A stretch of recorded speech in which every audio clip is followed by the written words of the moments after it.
લખતર પાંજરાપોળ પાસે માટીનો પાળો બનાવીને એક સપ્તાહ થયું છે, ત્યારે સમસ્યાનો હલ નહીં થતાં ગંદા પાણીનું તળાવ ભરાયું છે। જો પાણી નિકાલ નહીં થાય તો મોક્ષધામ જવા સહિત ભરવાડવાસ, લક્ષ્મીપરા શેરી સહિત ખાળિયા વિસ્તાર સહિત ભૂત શેરીના લોકોને પાટડી દરવાજા બહાર જવું મુશ્કેલ થઈ જશે। લખતર ગામની લક્ષ્મીપરા શેરીના નાગરિકો ગંદકીથી પરેશાન થઈ ગયા હતા, ત્યારે લક્ષ્મીપરાના લોકો દ્વારા લખતર ગ્રામ પંચાયતમાં અનેકવાર રજૂઆત કરવા છતાં પાણી આવતું બંધ કરવામાં આવ્યું નહીં। આથી લક્ષ્મીપરા વિસ્તારના લોકો દ્વારા પાંજરાપોળ પાસે 2 ટ્રેક્ટરને ભરીને માટી નાખી દીધી છે।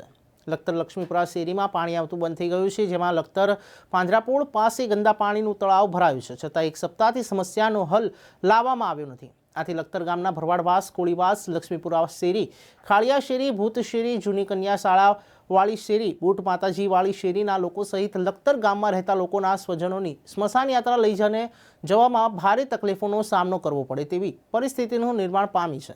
છતાં લખતર ગ્રામ પંચાયતના હોદ્દેદારો કે કર્મચારી દ્વારા કોઈ કામગીરી કરવામાં આવતી નથી।